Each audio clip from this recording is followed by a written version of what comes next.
नमस्कार. आकाशवाणी औरंगाबाद केंद्राच्या बातमीपत्रात मी गीता देशपांडे आपलं स्वागत करते. ठळक बातम्या. पीक विमा योजना आणि आयकर विवरणपत्र भरण्यास 5 ऑगस्टपर्यंत मुदतवाढ. अनुदानित स्वयंपाकाच्या गॅस सिलेंडरच्या किमतीत दर महिन्याला 4 रुपयांची वाढ.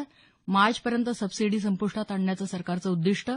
जमावाकडून होणाऱ्या हिंसाचार तसंच हत्येच्या घटनांमध्ये दोषींविरुद्ध कठोर कारवाई करण्याचे राज्य सरकारांना निर्देश. आणि भारतीय स्टेट बँकेच्या बचत खात्यावरच्या व्याजदरात 0.5% कपात. पीक विमा योजनेचा हप्ता भरण्यासाठी राज्य सरकारनं तर आयकर विवरणपत्र भरण्यासाठी केंद्र सरकारनं 5 ऑगस्टपर्यंत मुदतवाढ दिली आहे. मुख्यमंत्री देवेंद्र फडणवीस आणि कृषी मंत्री पांडुरंग फुंडकर यांच्या बैठकीनंतर काल रात्री उशिरा पीक विमा योजनेचे हप्ते भरण्यासाठी 5 तारखेपर्यंत मुदतवाढ देण्याचा निर्णय घेण्यात आला. विमा हप्ता भरण्याचा कालचा शेवटचा दिवस होता. मात्र अनेक शेतकरी विमा भरू न शकल्यामुळे मुदत वाढवण्याची मागणी सर्व स्तरातून होत होती. या पार्श्वभूमीवर हा निर्णय घेण्यात आला आहे. विमा हप्त्याचे अर्ज फक्त बँकेतच स्वीकारले जाणार असून सार्वजनिक सेवा केंद्र किंवा सेतूमध्ये ते स्वीकारले जाणार नाहीत, असं कृषीमंत्री फुंडकर यांनी सांगितलं. दरम्यान काल विधिमंडळाच्या दोन्ही सभागृहात या विषयावर जोरदार चर्चा झाली. या चर्चेला विधानसभेत उत्तर देताना मुख्यमंत्री देवेंद्र फडणवीस यांनी पीक विमा योजनेकरता मुदतवाढ मिळण्याची शक्यता असल्याचं सांगितलं. पीक विमा योजनेसाठी हप्ता भरण्याची काल शेवटची तारीख होती. मात्र तांत्रिक आणि प्रशासकीय त्रुटींमुळे अद्याप अनेक शेतकऱ्यांना या योजनेत सहभागी होता आलं नसल्यानं या योजनेचा हप्ता भरण्यासाठी मुदतवाढ मिळवून द्यावी, अशी मागणी विधानसभेत विरोधी पक्षांनी लावून धरली. कामकाजाला सुरुवात होताच राष्ट्रवादी काँग्रेसचे विधिमंडळ गटनेते अजित पवार यांनी यासंदर्भात स्थगन प्रस्ताव मांडला. शेतकऱ्यांना जर विमा हप्ता भरता आला नाही तर सरकारनं त्यांना विम्याची रक्कम द्यावी, अशी मागणी पवार यांनी केली. विरोधी पक्षनेते राधाकृष्ण विखे पाटील यांनी यासंदर्भातल्या तांत्रिक अडचणींकडे लक्ष वेधलं. शिवसेना आमदार जयप्रकाश मुंदडा, राष्ट्रवादी काँग्रेसचे सदस्य दिलीप वळसे पाटील, शेतकरी कामगार पक्षाचे गणपतराव देशमुख, सुभाष साबणे आदी सदस्यांनी या मुद्द्यावर आपली भूमिका मांडली. कृषीमंत्री पांडुरंग फुंडकर यांनी यासंदर्भात केंद्राला प्रस्ताव पाठवण्यात आला असून या योजनेतले काही निकष बदलण्याची मागणी केंद्र सरकारला केली जाईल. तसंच शेतकऱ्यांना पीक विमा मिळवून देण्याची जबाबदारी राज्य सरकार घेईल, असंही त्यांनी स्पष्ट केलं. नांदेड जिल्ह्यात भोकर तालुक्यातल्या एका शेतकऱ्याचा पीक विमा हप्ता भरण्यासाठी रांगेत उभं असताना मृत्यू झाला. त्याच्या कुटुंबियांना सरकारकडून तात्काळ 5 लाख रुपयांची मदत केली जाईल, अशी घोषणा फुंडकर यांनी केली. विधान परिषदेतही पीक विमा योजनेच्या मुदतवाढीवरून विरोधी पक्षनेते धनंजय मुंडे यांनी स्थगन प्रस्ताव मांडला. मागच्या वर्षीच्या तुलनेत मराठवाडा आणि विदर्भात कमी पाऊस झाल्यामुळे शेतकऱ्यांना पीक विम्याची गरज आहे, त्यामुळे अर्ज भरण्याची मुदत वाढवली नाही तर सभागृहाचं कामकाज चालू देणार नाही, असा इशारा त्यांनी दिला होता. या मुद्द्यावरून सभागृहाचं कामकाज दोनदा तहकूब झालं. पीक विमा योजनेची मुदत 15 ऑगस्टपर्यंत वाढवण्यास केंद्र सरकारनं सकारात्मकता दर्शवली असल्याचं कृषीमंत्री पांडुरंग फुंडकर यांनी सदनाला सांगितलं. प्राप्तिकर विवरणपत्र भरण्याची मुदत देखील 5 ऑगस्टपर्यंत वाढवण्यात आली आहे. ऑनलाईन विवरणपत्र दाखल करण्याची काल शेवटची तारीख होती.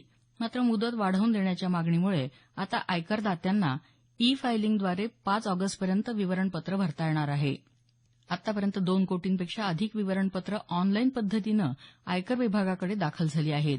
याचबरोबर पॅन क्रमांक आधार क्रमांकाशी जोडण्याची मुदतही 31 ऑगस्टपर्यंत वाढवण्यात आल्याचं केंद्रीय प्रत्यक्ष कर मंडळानं स्पष्ट केलं आहे.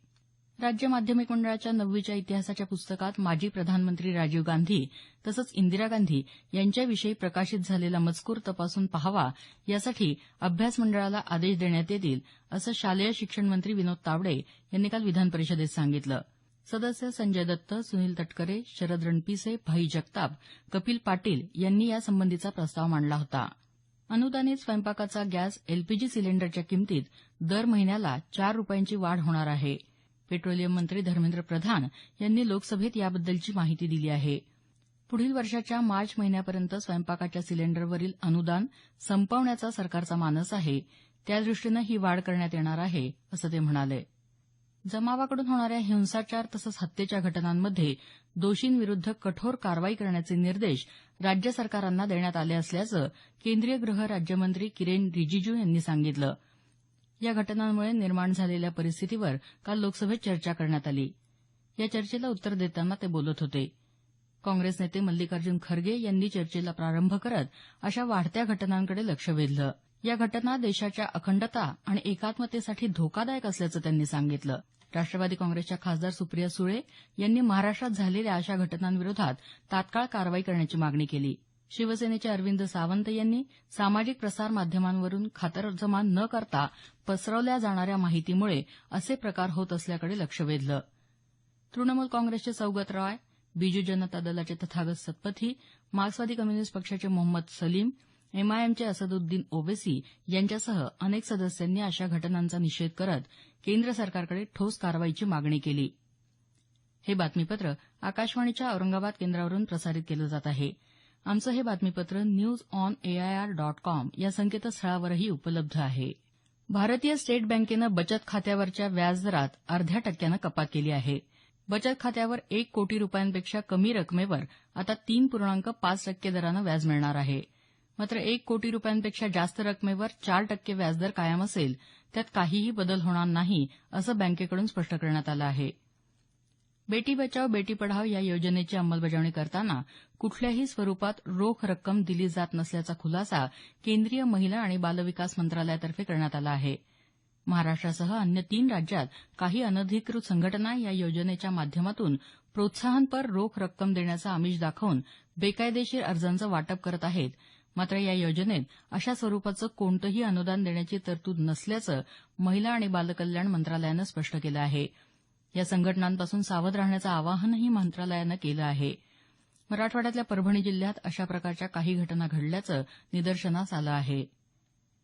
उस्मानाबाद जिल्ह्यातल्या 622 गावांमध्ये गेल्या 2 जुलैपासून मिशन 90 दिवस उपक्रम राबवला जात आहे. स्वच्छतागृह बांधणं आणि त्याचा नियमित वापर करण्यावर या उपक्रमाअंतर्गत प्रबोधन करण्यात येत आहे. यामध्ये घरी शौचालय असलेल्या विद्यार्थ्यांनाच पुढच्या वर्गात प्रवेश, शौचालय असणाऱ्या शेतकऱ्यांच्या पशूंना वैद्यकीय सुविधात प्राधान्य, खत वितरणात प्राधान्य आणि रुग्णांना औषधोपचारात प्राधान्य दिलं जात आहे. या उपक्रमाविषयी अधिक माहिती देत आहेत आमचे वार्ताहर. या उपक्रमांतर्गत 17 जुलै रोजी एकाच दिवशी सकाळी 6 पासून रात्री 12 पर्यंत 10,776 शौचालय खड्डे खोदण्याचा विक्रमही करण्यात आलाय. तर 2 जुलैपासून 31 जुलैपर्यंत 21,752 शौचालयांचं बांधकाम पूर्ण झालंय. त्यामुळे जिल्ह्याची निर्मल जिल्हा होण्यास तसंच जिल्हा रोगराईमुक्त होण्याकडे वेगानं वाटचाल होताना दिसतेय. देविदास पाठक, आकाशवाणी वार्ताहर, उस्मानाबाद. औरंगाबाद महानगरपालिकेनं शहरात सुरू केलेल्या अतिक्रमित धार्मिक स्थळ हटाव मोहिमेत काल 4 पथकांनी 10 धार्मिक स्थळं पाडली. या मोहिमेत 1,101 धार्मिक अतिक्रमणांवर कारवाई करण्यात येणार असून सुरुवातीला रस्त्यांमध्ये अडचण ठरणाऱ्या धार्मिक स्थळांना हटवण्यात येत आहे. शेवटी पुन्हा काही ठळक बातम्या. पीक विमा योजना आणि आयकर विवरणपत्र भरण्यास 5 ऑगस्टपर्यंत मुदतवाढ. अनुदानित स्वयंपाकाच्या गॅस सिलेंडरच्या किमतीत दर महिन्याला 4 रुपयांची वाढ. जमावाकडून होणारे हिंसाचार तसंच हत्येच्या घटनांमध्ये दोषींविरुद्ध कठोर कारवाई करण्याचे राज्य सरकारांना निर्देश. आणि भारतीय स्टेट बँकेच्या बचत खात्यावरच्या व्याजदरात 0.5% कपात. याबरोबरच हे बातमीपत्र संपलं. आमचं यानंतरचं मराठी बातमीपत्र सकाळी 10 वाजता.